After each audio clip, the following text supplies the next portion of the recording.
ಏನು ಸರಿಯಾಗಿ ಒಬ್ಬೊಬ್ಬರು ಮಾತಾಡಿದ್ರೆ ಕೇಳಿ. ಎಲೆಕ್ಟ್ರಿಸಿಟಿ ಹಾಂ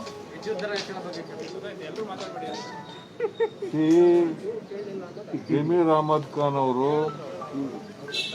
ಇವತ್ತು ಎಲ್ಲ ಸೇವಾದಳ ಕಾರ್ಯಕರ್ತರಿಗೆ ರೇಷನ್ ಕಿಟ್ಟನ್ನು ಕೊಟ್ಟಿದ್ದಾರೆ. ಜೊತೆಗೆ 5,000 ರೂಪಾಯಿನೂ ಕೂಡ ಪ್ರತಿಯೊಬ್ಬರಿಗೂ ಕೂಡ ಕೊಟ್ಟಿದ್ದಾರೆ. ಅದನ್ನು ಸಾಂಕೇತಿಕವಾಗಿ ನನ್ನ ಕೈಲಿಂದ ಕೊಡಿಸಿದ್ದಾರೆ. ಅವರು ಎಲ್ಲ ಅವ್ರ ಕ್ಷೇತ್ರದಲ್ಲಿ ಡಾಕ್ಟ್ರುಗಳಿಗೆ, ಆಟೋ ರಿಕ್ಷಾ ಡ್ರೈವರ್ಗಳಿಗೆ, ಆಶಾ ಕಾರ್ಯಕರ್ತರಿಗೆ, ಆಮೇಲೆ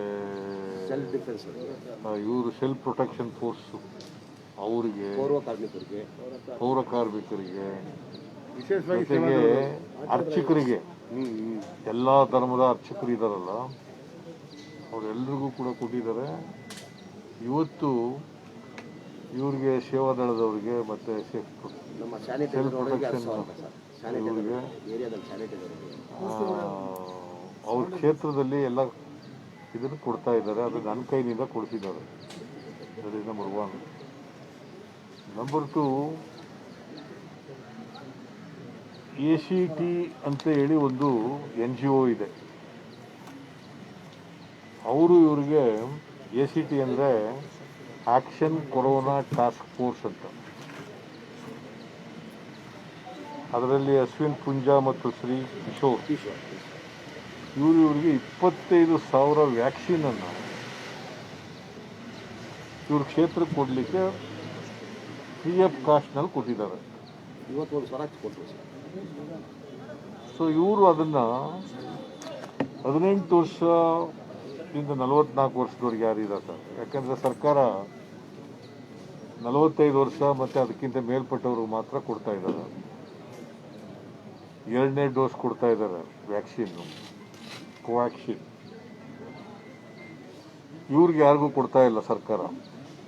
ಮುನ್ಸಿಪ್ ಕಾರ್ಪೊರೇಷನ್ ಅವರಾಗಲಿ ಯಾರೂ ಕೊಡ್ತಾ ಇಲ್ಲ. ಅದಕ್ಕೆ ಇವರು 18 ವರ್ಷಕ್ಕಿಂತ ಮೇಲ್ಪಟ್ಟವರಿಗೆ ಕವರ್ ಮಾಡಲಿಕ್ಕೆ ಇವರು ಈಗ 25,000 ತಗೊಂಡಿದ್ದಾರೆ, ಕೊಟ್ಟಿದ್ದಾರೆ ಅವರು.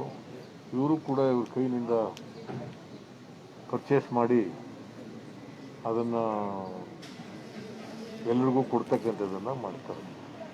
ಸೊ ಅವ್ರ ಕ್ಷೇತ್ರದಲ್ಲಿರ್ತಕ್ಕಂಥ ಎಲ್ಲ 18 ವರ್ಷದ ಮೇಲ್ಪಟ್ಟವರಿಗೆ ವ್ಯಾಕ್ಸಿನ್ ಕೊಡಬೇಕು ಮತ್ತು ಕೊರೋನಾ ತಡೆಗಟ್ಟಲಿಕ್ಕೆ ಎಲ್ಲ ಪ್ರಯತ್ನಗಳನ್ನು ಮಾಡ್ತಕ್ಕಂಥದ್ದನ್ನು ಅವ್ರು ಮಾಡ್ತಾಯಿದ್ದಾರೆ. ಅದು ಒಳ್ಳೆಯ ಕೆಲಸ ಅವ್ರು ಮಾಡ್ತಾ ಇರೋದು. ನಾನು ಭಾಳ ಇಷ್ಟೊಂದು ವ್ಯಾಪಕವಾಗಿ ಒಬ್ಬ ವಿರೋಧ ಪಕ್ಷದಲ್ಲಿರ್ತಕ್ಕಂಥ MLA ಜನರ ಕೊರೋನಾ ಸಂದರ್ಭದಲ್ಲಿ ಜನರ ಕಷ್ಟಕ್ಕೆ ಸ್ಪಂದಿಸ್ತಾ ಇರ್ತಕ್ಕಂಥದ್ದು ಭಾಳ ಶ್ಲಾಘನೀಯವಾದಂಥ ಕೆಲಸ. ಹೊಸ ಇಷ್ಟೊಂದು ಯಾವ MLAನೂ ಕೂಡ ಮಾಡಿಲ್ಲ ಅಂತೇಳಿ ನನಗೆ ಅನಿಸುತ್ತೆ. ಬೇರೆ MLAಗಳು ಕೂಡ ಮಾಡಿದ್ದಾರೆ, ಆದರೆ ಇಷ್ಟು ಪ್ರಮಾಣದಲ್ಲಿ ಮಾಡಿಲ್ಲ ಅಂತ ಅನಿಸುತ್ತೆ. ನಾನು ಜಮೀರ್ ಅಹಮದ್ ಖಾನ್ ಅವರಿಗೆ ಈ ಮಾನವೀಯ ಕೆಲಸಕ್ಕೆ ಅವರನ್ನು ವೈಯಕ್ತಿಕವಾಗಿ ಮತ್ತು ಪಕ್ಷದ ವತಿಯಿಂದ ಅವರಿಗೆ ಅಭಿನಂದಿಸ್ತೇನೆ. ಹಾಂ, ಅದೇ ಹೇಳಿದ್ದೀನಿ. ಈಗ ಕರೆಂಟ್ ಬಿಲ್ಲು ಒಂದು ಯೂನಿಟ್ಗೆ ಆವ್ರೇಜು 30% ಹೆಚ್ಚಿದ್ದಾರೆ. ಕಾರಣ ಏನು ಹೇಳ್ತಾರೆ ಅಂತಂದರೆ ನಷ್ಟ ಆಗಿದೆ, ಟ್ರಾನ್ಸ್ಮಿಷನ್ ಕಂಪ್ನಿಗಳಿಗೆ ನಷ್ಟ ಆಗಿದೆ. ಅದಕ್ಕೋಸ್ಕರವಾಗಿ ಅನಿವಾರ್ಯವಾಗಿ ಏರಿಸಬೇಕಾಗಿತ್ತು. NERC ಅವರು ಆ NERCನ ಏನದು KERC ಸಾರಿ KERC Karnataka electricity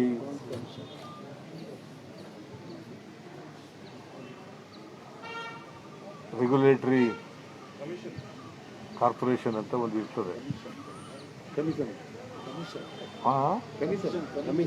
commission corporation commission ಅಂತ ಇರ್ತದೆ. ಅವರು ಎಷ್ಟು ಬೆಲೆ ಹೆಚ್ಚಿಸಬೇಕು ಅಂತೇಳಿ ಶಿಫಾರಸು ಮಾಡ್ತಾರೆ. ಅದರ ಮೇಲೆ ಇವರು 30 ಪೈಸೆ ಅವರೇಜ್ ಪರ್ ಯೂನಿಟ್ ಹೆಚ್ಚು ಮಾಡಿದ್ದಾರೆ. ಇಂಥ ಕಷ್ಟಕಾಲದಲ್ಲಿ, ಕೊರೋನಾ ಇರ್ತಕ್ಕಂಥ ಸಂದರ್ಭದಲ್ಲಿ, ಮತ್ತು ಲಾಕ್ಡೌನ್ ಆಗಿರ್ತಕ್ಕಂಥ ಸಂದರ್ಭದಲ್ಲಿ ಜನಗಳಿಗೆ ಕೆಲಸ ಇಲ್ಲ, ಉದ್ಯೋಗ ಇಲ್ಲದೆ ಇರ್ತಕ್ಕಂಥ ಸಂದರ್ಭದಲ್ಲಿ, ದುಡಿಮೆ ಇಲ್ಲದೆ ಇರ್ತಕ್ಕಂಥ ಸಂದರ್ಭದಲ್ಲಿ, ಊಟಕ್ಕೆ ತೊಂದರೆ ಇರ್ತಕ್ಕಂಥ ಸಂದರ್ಭದಲ್ಲಿ ಈ ರೀತಿ ವಿದ್ಯುತ್ ದರ ಏರಿಸಿರ್ತಕ್ಕಂಥದ್ದು ಗಾಯದ ಮೇಲೆ ಬರೆ ಹಾಕಿದ ರೀತಿಯಲ್ಲಿ ಆಗಿದೆ. ನಾನು ಇದನ್ನು ತೀವ್ರವಾಗಿ ಖಂಡಿಸ್ತೇನೆ. ಇದು ಒಂದು. ಜೊತೆಗೆ ಕಳೆದ 1 ವರ್ಷದಲ್ಲಿ 30% ಇಂಧನ ಬೆಲೆಯನ್ನು ಏರಿಸಿದ್ದಾರೆ, ತೈಲ ಬೆಲೆ ಏರಿಸಿದ್ದಾರೆ 30%. Not in the history of Karnataka. Achhe Din ಆಯೋಗ ಅಂತೇಳಿ ನರೇಂದ್ರ ಮೋದಿಯವರು ಅಧಿಕಾರಕ್ಕೆ ಬಂದು ಇವತ್ತು ಪೆಟ್ರೋಲ್ ಡೀಸೆಲ್ ಬೆಲೆ ಯಥಾತಥವಾಗಿ ಏರಿಸಿದ್ದಾರೆ, ಗ್ಯಾಸ್ ಬೆಲೆ ಏರಿಸಿದ್ದಾರೆ.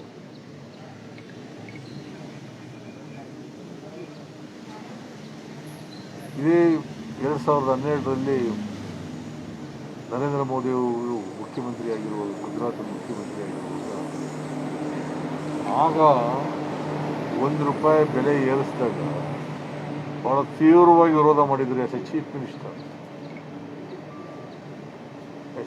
ಮಿನಿಸ್ಟರ್ ಭಾಳ ತೀವ್ರವಾಗಿ ವಿರೋಧ ಮಾಡಿದರು. BJPಯವರು ವಿರೋಧ ಮಾಡಿದರು. ಈಗ ನಿರಂತರವಾಗಿ ಏರಿಸಲೇ ಬಂದಿದ್ದಾರೆ, ಪ್ರತಿನಿತ್ಯ ಏರಿಕೆ ಆಗ್ತಾ ಇದೆ. ಒಂದು ವರ್ಷದಲ್ಲಿ 30% ಅಂತಂದರೆ ತಮಾಷೆ ಅಲ್ಲ.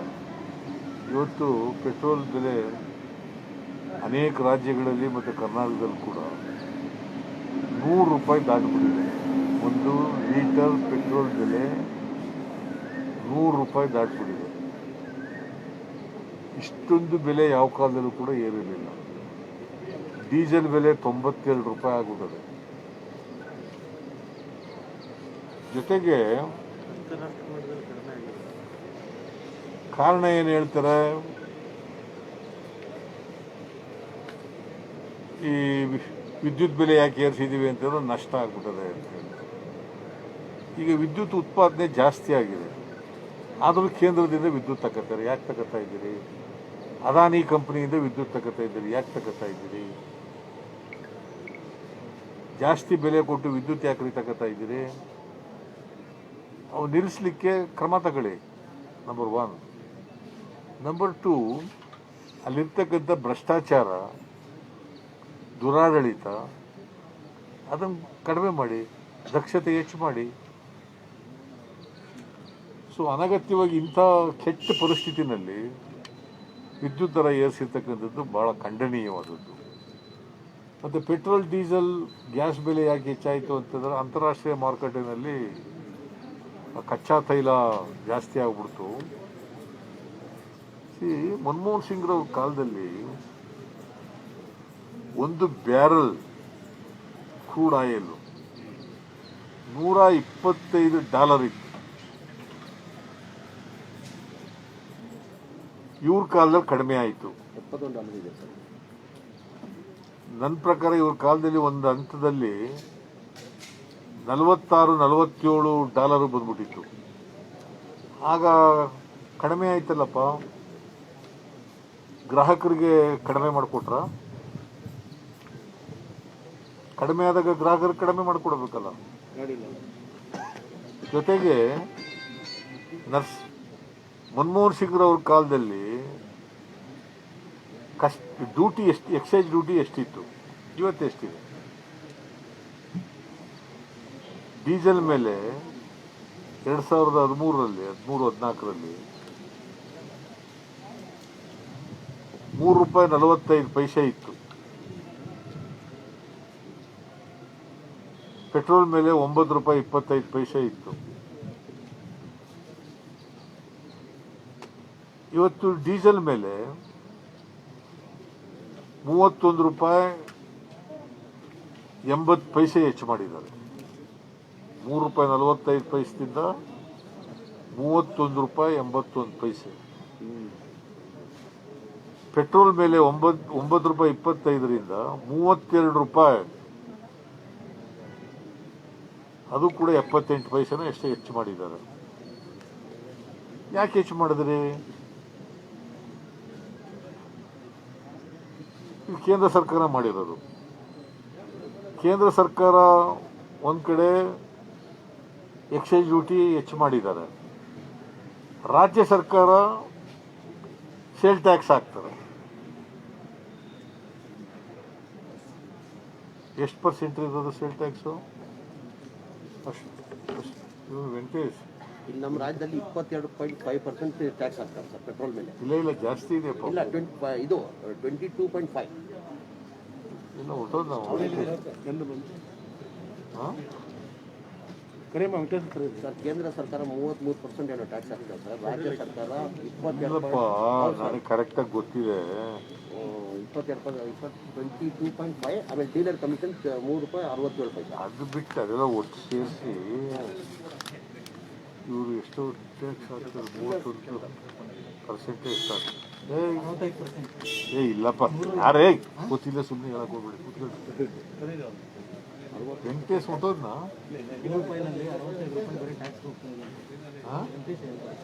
ವೆಂಕಟೇಶ್ ಗೊತ್ತು. ವೆಂಕಟೇಶ್ ಎಲ್ಲ ಕರೀ, ಎಲ್ಲಿದೆ ನಾವು? Total 61% tax sir. ಕೇಂದ್ರ ಸರ್ಕಾರ 33%, ರಾಜ್ಯ ಸರ್ಕಾರ 22%. ನಾನು ಓದಿದ್ದೀನಿ. ಹೌದಾ? ಸಿ ₹3.45 ₹31.80 ಆಗಿದೆ ಕೇಂದ್ರ ಸರ್ಕಾರದವರು ಹಾಕಿರ್ತಕ್ಕಂಥ ಎಕ್ಸೈಸ್ ಡ್ಯೂಟಿ. ನೋಡಿ, ನಂಬರ್ 1. ಪೆಟ್ರೋಲ್ ಮೇಲೆ ₹9.25 ₹32.78 ಆಗಿದೆ. ಇದೆಷ್ಟು ಅದು? 58.60. ಕರ್ನಾಟಕ ರಾಜ್ಯ ಹಾಕಿದ್ರೆ ಎಷ್ಟು ತೆರಿಗೆ? ಎರಡು ಕೇಂದ್ರ ರಾಜ್ಯ ಎರಡೂ ಸೇರಿ ₹65 ಹೋಗ್ತಿದೆ. ಅದು ಬೇಡಪ್ಪ, ಕರ್ನಾಟಕ ರಾಜ್ಯ ಹಾಕಿದ್ರೆ ಎಷ್ಟು? ಕರ್ನಾಟಕದ್ದು ₹33 ಬರ್ತಿದೆ. 32 ಪೈಸೆನ ಎಷ್ಟೈತಲ್ಲ? ₹32. ₹32. ₹23 ಪೆಟ್ರೋಲ್ ಮೇಲೆ, ಹಾಂ. ಡೀಸೆಲ್ ಮೇಲೆ ₹18. ಕೇಂದ್ರ ಸರ್ಕಾರ ₹33 ಇದ್ರ ಮೇಲೆ ಪೆಟ್ರೋಲ್ ಮೇಲೆ, ಹಾಂ, ₹32 ಡೀಸೆಲ್ ಮೇಲೆ. ಅದು ಗೊತ್ತಾಯ್ತು. 31, 32 ಚಿಲ್ಲರೆ ಹಾಕ್ತಿದ್ದಾರೆ ಅವರು ಕೇಂದ್ರ ಸರ್ಕಾರದವರು. ರಾಜ್ಯ ಸರ್ಕಾರದವರು ಶೇಕಡ 31-32% ಆಗ್ತಾ ಇದ್ದಾರೆ ಸೇಲ್ ಟ್ಯಾಕ್ಸ್.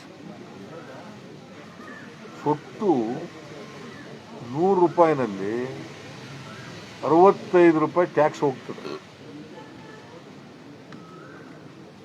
ಇದನ್ನು ಕಡಿಮೆ ಮಾಡಿ ನೀವು. We are looting.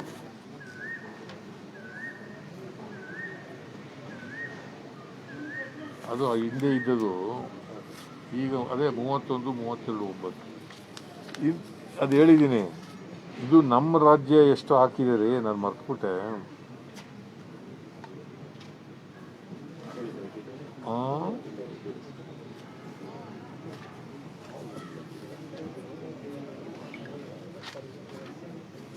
ಮೊನ್ನೆ ಅಸೆಂಬ್ಲಿ ಮಾತಾಡೋದು ಕೇಂದ್ರ ಇದ್ದರು ₹100 ₹32 67 ₹30-30ವರೆಗೂ ಬರ್ತದೆ. 27ರಿಂದ ₹30ವರೆಗೂ ಬರ್ತದೆ. State government collected at 23 per litre, that is 35% sum of basic price, and central excise duty there. ಹಾಂ. ಸೊ ಅರೌಂಡ್ 30% ಕಲೆಕ್ಟ್ ಮಾಡ್ತಾರೆ. ನೀವು ಕಡಿಮೆ ಮಾಡಿ, ಗ್ರಾಹಕರಿಗೆ ಅನುಕೂಲ ಮಾಡಿಕೊಡ್ಬೇಕಲ್ಲ, ಕಡಿಮೆ ಮಾಡಿಕೊಡಿ. ನೀವು ಯಾಕೆ why you are looting? Manmohan ಸಿಂಗ್ರವ್ರ ಕಾಲದಲ್ಲಿ ₹3.45 ಇದ್ದದನ್ನ ನೀವು ಯಾಕೆ ಹೆಚ್ಚು ಮಾಡಿದ್ರಿ? 13 ರೂಪಾಯಿ 16 ರೂಪಾಯಿ ಹೆಚ್ಚು ಮಾಡ್ಬೋದು. ಯಾಕೆ ಹೆಚ್ಚು ಮಾಡಿದ್ರಿ? ಇದೇನು ಅಚ್ಚೇ ದಿನ ಅಂತಂದ್ರೆ ಅದಕ್ಕೆ AICC has decided to protest the price rise of petrol, diesel and gas cylinder. Gas cylinder 440 ರೂಪಾಯಿ ಇತ್ತು ಮನಮೋಹನ್ ಸಿಂಗ್ ಅವ್ರ ಕಾಲದಲ್ಲಿ. ಇವತ್ತು 850 ರೂಪಾಯಿ ಆಗಿದೆ. 850 from 440 rupees to 850 rupees, more than 400 rupees.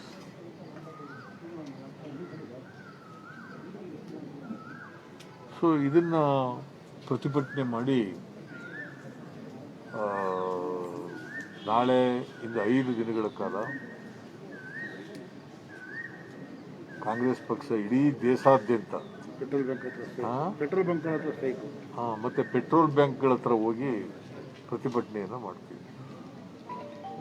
ಎಲ್ಲೆಲ್ಲಿ ಪೆಟ್ರೋಲ್ ಬಂಕ್ಗಳಿದಾವೆ ಎಲ್ಲ ಪೆಟ್ರೋಲ್ ಬಂಕ್, ರಾಜ್ಯದ ಎಲ್ಲ ಪೆಟ್ರೋಲ್ ಬಂಕ್ಗಳು,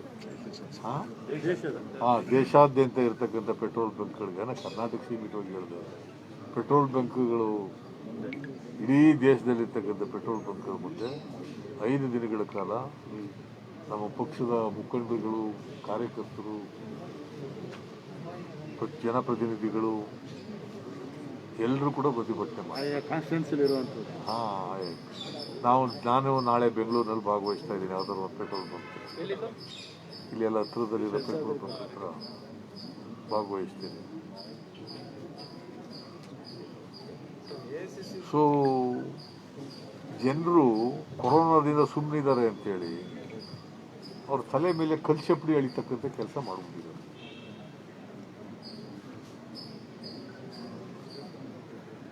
ಬೀದಿಗೆ ಬಂದು ಪ್ರತಿಭಟನೆ ಮಾಡೋಕ್ಕಾಗಲ್ಲ ಜನಗಳ ಕೈಲಿ.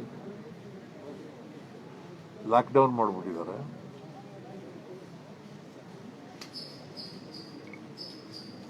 ಸೊ ಇದನ್ನ ಕಾಂಗ್ರೆಸ್ ಪಕ್ಷ ಬಹಳ ಗಂಭೀರವಾಗಿ ಪರಿಗಣಿಸಿ ಪ್ರತಿಭಟನೆಯನ್ನು ಮಾಡ್ತಾ ಇದ್ದಾರೆ. ಮತ್ತು ಈ ಬೆಲೆ ಏರಿಕೆನ ಕಡಿಮೆ ಮಾಡಬೇಕು ಅಂತೇಳಿ, ಬೆಲೆನ ಕಡಿಮೆ ಮಾಡಬೇಕು. ಯಾವಾಗ ನೀವು ಪೆಟ್ರೋಲ್ ಡೀಸೆಲ್ ಮೇಲೆ ಜಾಸ್ತಿ ಮಾಡಿದ್ರಿ, ಅದರ ಎಫೆಕ್ಟ್ ಏನು ಗೊತ್ತಾ? ಅಗತ್ಯ ವಸ್ತುಗಳ ಬೆಲೆ ಏರ್ಕೊಬಿಡ್ತದೆ. ಇವತ್ತು ಮನೆಗೆ ಉಪಯೋಗಿಸ್ತಕ್ಕಂಥ ಆಯಿಲ್ ಬೆಲೆ ಎಷ್ಟು? ಎಂತ ಎಣ್ಣೆ ಅದು? ರಿಫೈಂಡ್ 180 ರೂಪಾಯಿ ಆಗ್ಬಿಟ್ಟದೆ. 100% ಜಾಸ್ತಿ ಆಗ್ಬಿಟ್ಟದೆ.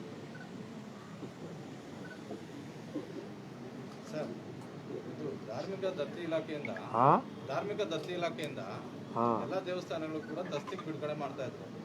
ಮೊನ್ನೆ ಬಿಡುಗಡೆ ಮಾಡಿದ್ರು. ಅದ್ರ ಬಳಿಕ ಬೇರೆ ಬೇರೆ ಧರ್ಮದವರು ಕೂಡ ನಮಗೂ ಬಿಡುಗಡೆ ಮಾಡಿ ಅಂತ ಒಂದು ಮನವಿ ಕೊಟ್ಟಿದ್ರು. ಅದಕ್ಕೆ CM ಮುಂದಿನ ದಿನಗಳಲ್ಲಿ ಯೋಚನೆ ಮಾಡಿ ಹೇಳ್ತೀವಿ ಅಂತ ಹೇಳಿದ್ರು. ಈಗಷ್ಟೇ ಪುಟ್ಟ ಶ್ರೀನಿವಾಸಪೂಜಾರಿ ಹೇಳಿದ್ದಾರೆ, ಹಿಂದೂ ಧಾರ್ಮಿಕ ದತ್ತಿ ಇಲಾಖೆದು ಬರೀ ಹಿಂದೂ ದೇವಾಲಯಗಳಿಗಷ್ಟೇ ನಾವು ದಸ್ತಿಗೆ ಬಿಡುಗಡೆ ಮಾಡ್ತೀವಿ. ದಸ್ತಿಗೂ ಹಿಂದೆ ಎಲ್ಲ ಯಾರ್ಯಾರು ಕೊಡ್ತಿದ್ರು ಅದನ್ನು ಮುಂದುವರಿಸ್ಬೇಕು. ಬರೀ ಹಿಂದೂ ದೇವಾಲಯಗಳಿಗೂ ಕೊಡಲಿ, ಬಟ್ ಬೇರೆಯವ್ರಿಗೂ ಕೊಡಲಿ. ಬಸದಿಗಳಿಗೆ, ಚರ್ಚ್ಗಳಿಗೆ, ಗುರುದ್ವಾರಗಳಿಗೆ, ಮತ್ತು ಮಸೀದಿಗಳಿಗೆ, ಎಲ್ಲೆಲ್ಲಿ ಹಿಂದೆ ಯಾವ ಥರ ಕೊಡ್ತಾ ಇದ್ರು ಧಾರ್ಮಿಕ ದತ್ತಿ ಇಲಾಖೆಯಿಂದ, ಅದೇ ರೀತಿ ಅದನ್ನು ಮುಂದುವರಿಸಲಿ. ಮತ್ತು ಬರೀ ಹಿಂದೂ ದೇವಾಲಯಗಳಿಗೆ ಸೀಮಿತಗೊಳಿಸೋದು ಸರಿ ಇಲ್ಲ. ಅವ್ರಿಗೆ ಅಲ್ಪಸಂಖ್ಯಾತ ಇಲಾಖೆ ಇದೆಯಲ್ಲ, ಅದರಿಂದ ತಗೊಳ್ಳಿ ಅಂತ ಹೇಳಿದ್ದಾರೆ ಸರ್. ಎಲ್ಲಿಂದಾರ ಬರಲಿ, ಸರ್ಕಾರದ ಹಣ ಅಲ್ವಾ, ಜನರ ಹಣ. ಸರ್ಕಾರದ ಹಣ ಅಂದರೆ ಜನರ ಹಣ. ಅದನ್ನು ನೀವು ಸಾರ್ವಜನಿಕವಾಗಿ ಎಲ್ರಿಗೂ ಕೊಡಬೇಕು. ಅದರಲ್ಲಿ ಜಾತಿ, ಧರ್ಮ ಅದರ ಆಧಾರದ ಮೇಲೆ ವಿಂಗಡಣೆ ಮಾಡೋದಿದೆಯಲ್ಲ, ಅದು ಸರಿ ಇಲ್ಲ. ಇದು against the secularism.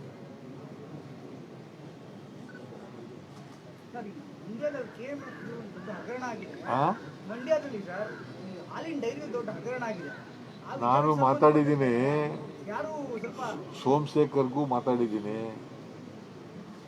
Concern cooperation minister ಸೆಕ್ರೆಟರಿಗೂ ಮಾತಾಡಿದ್ದೀನಿ. ಇದ್ರ ಮೇಲೆ ಭಾಳ ತೀವ್ರವಾದಂಥ ತನಿಖೆ ಆಗಬೇಕು ಅಂತ. ಈಗ ಅವರು ಈಗಾಗಲೇ ಅಲ್ಲಿ ಎಮ್ ಡಿ ಏನೋ ಬದಲಾಯಿಸಿದ್ದೀವಿ ಅಂತ ಹೇಳಿದ್ರು, ಕೆಲವ್ರನ್ನ ಸಸ್ಪೆಂಡ್ ಮಾಡಿದ್ದೀವಿ ಅಂತ ಹೇಳಿದ್ದಾರೆ. ಬಟ್ ನನ್ನ ಪ್ರಕಾರ ಇಡೀ ಮಿಲ್ಕ್ ಯೂನಿಯನನ್ನು ಸೂಪರ್ಸೀಡ್ ಮಾಡಿ ತನಿಖೆಯನ್ನು ಮಾಡಿಸ್ಬೇಕು. ಬಟ್ ಅವ್ರು ತನಿಖೆ ಮಾಡ್ತಿಲ್ಲ, ಕೇವಲ ಇಂಟರ್ನಲ್ ಎಂಕ್ವೈರಿ ಮಾಡಿ ಬಿಟ್ಬಿಟ್ಟಿದ್ದಾರೆ. ಇಲ್ಲ, ಬಿಡಕ್ಕೆ ಬರಲ್ಲ ಹಂಗೆ. ನಾನು ಮಾತಾಡಿದೆ, ಮಿನಿಸ್ಟ್ರಿಗೆ ಮಾತಾಡಿದ್ದೀನಿ, ಸೀರಿಯಸ್ ಆಗಿ ತನಿಖೆ ಮಾಡಿಸ್ತೀವಿ ಸರ್ ಅಂತ ಹೇಳಿದ್ದಾರೆ. ನೋಡೋಣ, ನಾನು ಪುನಃ ಮಾತಾಡ್ತೀನಿ. ವ್ಯಾಕ್ಸಿನ್ ಸಂಬಂಧಪಟ್ಟಂತೆ ನಾರಾಯಣಗೌಡರು ತಮ್ಮ ಪತ್ರ ಬರೆದಿದ್ರು. ವ್ಯಾಕ್ಸಿನ್ 100 ಕೋಟಿ ಇಲ್ಲ, ಅದೇ ಕೊಡೋಕ್ಕಾಗೋದಿಲ್ಲ ಅಂತ ಬರೆದಿದ್ದಾರೆ. ಇವ್ರದ್ದು ನಮ್ಮ ದುಡ್ಡಲ್ಲ ಅದು, ಅದಕ್ಕೋಸ್ಕರ ಕೊಡೋಕ್ಕಾಗಲ್ಲ ಅಂತ. ನಮ್ಮ ದುಡ್ಡು ಅಂದರೆ ಸರ್ಕಾರದ ದುಡ್ಡು, ಅಂದರೆ ಯಾರ ದುಡ್ಡು? ನಮಗೆಲ್ಲ ಕೊಡೋದು 2 ಕೋಟಿ ವರ್ಷಕ್ಕೆ, ಎಮ್ ಎಲ್ ಎಗಳಿಗಲ್ವ? ಎಮ್ ಎಲ್ ಎಗಳಿಗೆ ಕೊಟ್ಟ ದುಡ್ಡನ್ನು ಅಭಿವೃದ್ಧಿಗೆ ಮಾಡೋದ್ರ ಬದಲು 50 ಲಕ್ಷ ನೀವು ಖರ್ಚು ಮಾಡ್ಬೋದು ಕೋವಿಡ್-19ಗೆ ಅಂತ ಹೇಳಿದ್ದಾರೆ. ಇನ್ನು 50 ಲಕ್ಷ ಖರ್ಚು ಮಾಡ್ತೀವಿ ಅಂತ ನಾವು ಹೇಳಿದ್ದೀವಿ. ಅದಕ್ಕೆ ಅನುಮತಿ ಕೊಡಿ ಅಂತ ಹೇಳಿದ್ದೀವಿ. ಅದಕ್ಕೆ ನಿಮ್ಮ ದುಡ್ಡಲ್ಲ ಅಂತಂದ್ರೆ ಏನು? 50 ಲಕ್ಷ ಖರ್ಚು ಮಾಡೋದು ಯಾರ ದುಡ್ಡು? ಹಾಂ, ಅದು ಯಾರ ದುಡ್ಡು ರೀ? 50 ಲಕ್ಷ ಖರ್ಚು ಮಾಡ್ಬೋದು ಅಂತೆ, ಬಟ್ ನಾಟ್ 1 crore.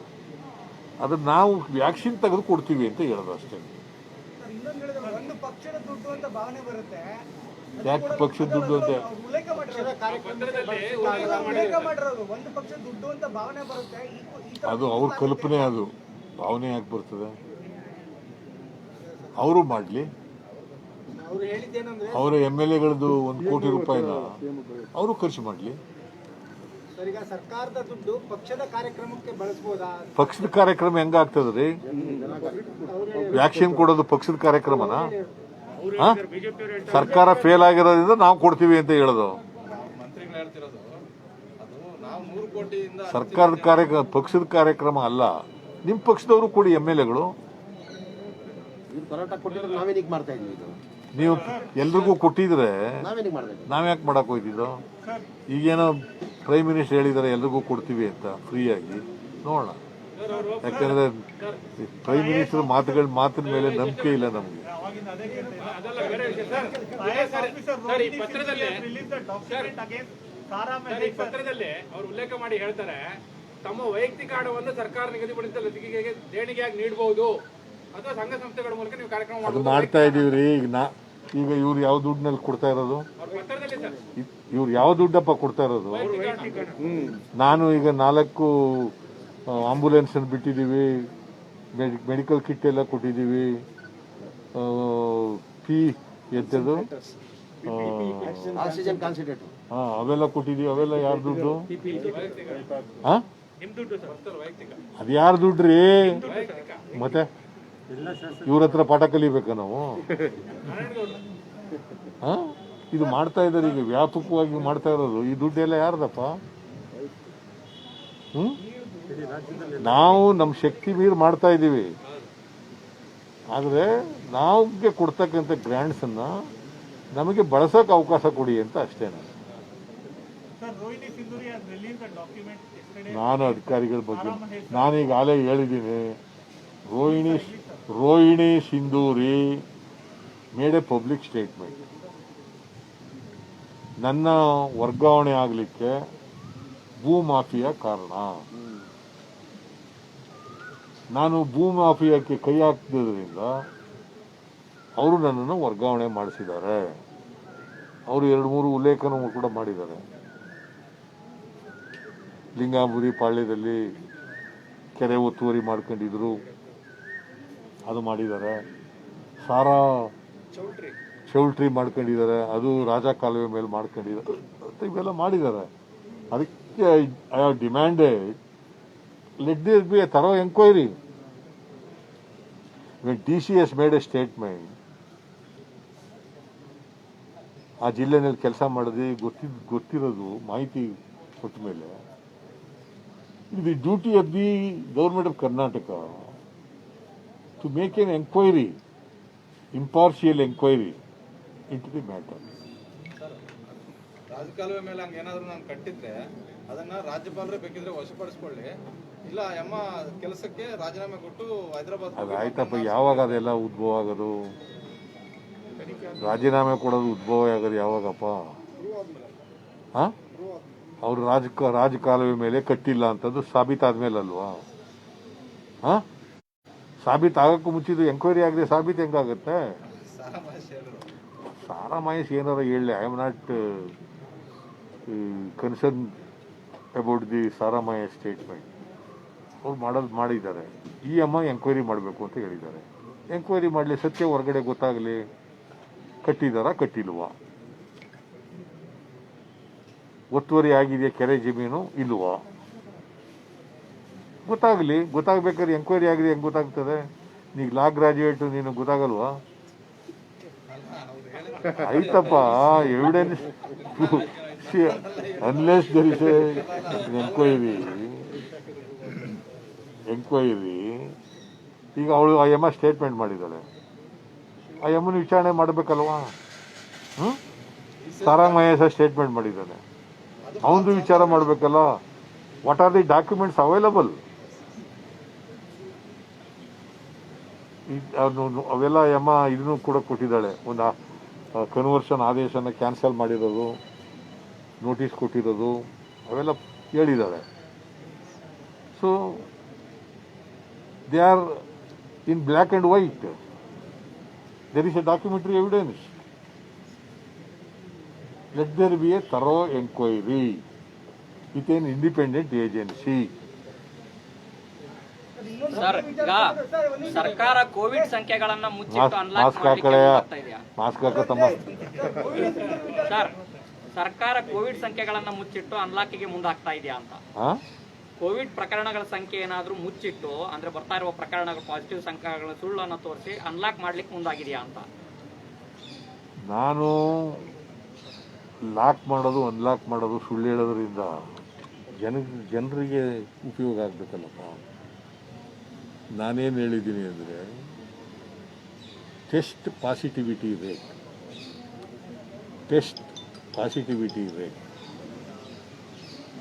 5%ಗಿಂತ ಕಡಿಮೆ ಇದ್ದರೆ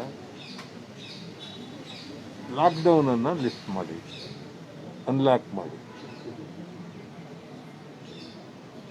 ಎಲ್ಲೆಲ್ಲಿ ಯಾವ್ಯಾವ ಜಿಲ್ಲೆಯಲ್ಲಿ 5%ಗಿಂತ ಕಡಿಮೆ ಇದೆ, ಈಗ ಬೀದರ್ನಲ್ಲಿ ಲೆಸ್ ದ್ಯಾನ್ 1% ಇದೆ, ಅದು ಬೇಕಾಗಿಲ್ಲ, ಲಾಕ್ಡೌನ್ ಬೇಕಾಗಿಲ್ಲ.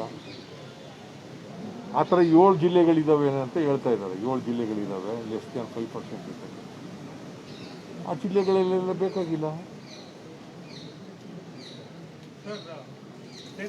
ಆ ಥರ ಅನ್ಲಾಕ್ ಮಾಡಬೇಕಾದ್ರೆ ಯಾವ್ಯಾವ ಜಿಲ್ಲೆನಲ್ಲಿ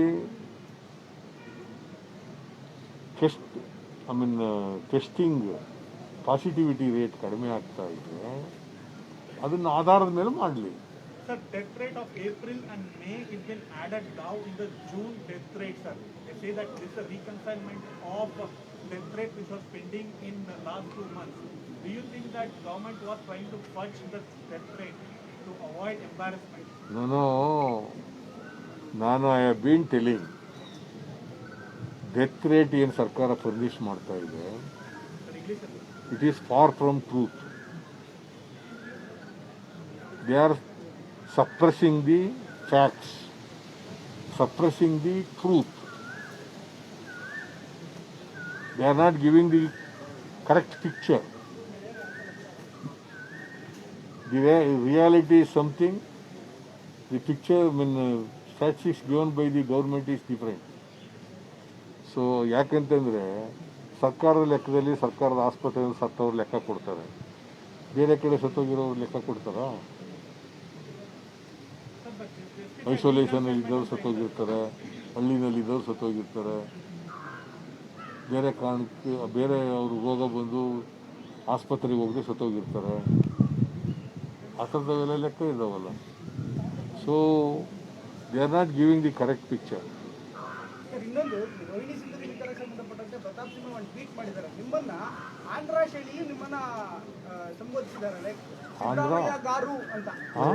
ನಿಮ್ಮನ್ನ ಆಂಧ್ರ ತೆಲುಗು ಸ್ಟೈಲ್ ಅಲ್ಲಿ ನಿಮ್ಮನ್ನ ಸಂಬೋಧಿಸಿದ್ದಾರೆ, ಅಂದ್ರೆ ಆ ಪರೋಕ್ಷವಾಗಿ ನೀವು ಅವ್ರಿಗೆ ಬೆಂಬಲ ಕೊಡ್ತಿದ್ರ ನಂತರ ಸಿದ್ದರಾಮಯ್ಯ ಗಾರು ಅಂತ ಶುರು ಮಾಡಿದ್ದಾರೆ. ಇದ್ರ ಬಗ್ಗೆ ಏನ್ ಹೇಳ್ತಾರೆ? ಸಿದ್ದರಾಮಯ್ಯ ಗಾರು ನೋಡಿ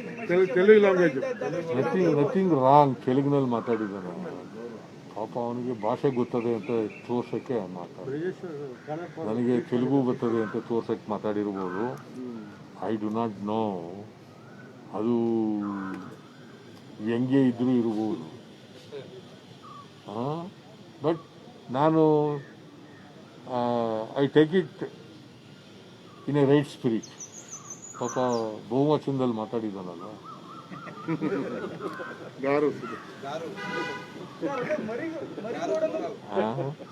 ಸಿದ್ದರಾಮಯ್ಯ ಗಾರು ಸರ್ ಅವ್ರು ಹೇಳೋದು, ಮರಿಗೌಡರು ಹಿಂದೆ ಶಿಕ್ಕಾಗೆ ಏಕವಚನದಲ್ಲಿ ಬೈದಿದ್ರು. ಮರಿಗೌಡರು ಹಿಂದೆ ಶಿಕ್ಕಾಗೆ ಜಿಲ್ಲಾಧಿಕಾರಿಯಾಗಿದ್ದಾಗ, ಯಾವ ಮರಿಗೌಡ? ನಿಮ್ಮ ಆಪ್ತರು ಮರಿಗೌಡ ಅಂತ ಹೇಳ್ತಿರಲ್ಲ, ಅವರು ಶಿಕ್ಕಾಗೆ ಬೈದಿದ್ರು.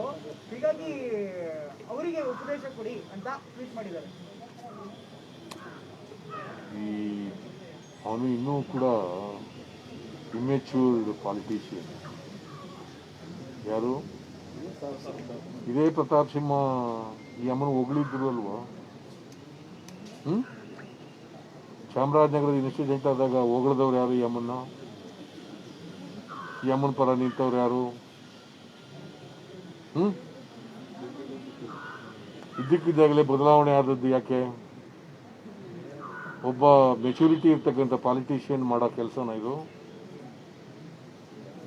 ಓನ್ಲಿ ಇಮ್ಮೆಚ್ಯೂರ್ಡ್ ಪಾಲಿಟಿಷಿಯನ್ಸ್ ಮಾತ್ರ ಈ ಥರ ಮಾಡ್ಬೋದು. ತಮ್ಮ ಸ್ಟ್ಯಾಂಡ್ಗಳನ್ನು ಬದಲಾವಣೆ ಮಾಡ್ತಿರ್ತಾರಲ್ಲ ಸ್ವಾರ್ಥಕ್ಕೋಸ್ಕರ. They are not politicians at all. Immature politician. ಹೆಚ್ಚಿನ ವಿಡಿಯೋಗಳಿಗೆ ಪ್ರತಿಧ್ವನಿ ಯೂಟ್ಯೂಬ್ ಚಾನೆಲ್ ಸಬ್ಸ್ಕ್ರೈಬ್ ಮಾಡಿ, ಬೆಲ್ ಐಕಾನ್ ಕ್ಲಿಕ್ ಮಾಡಿ.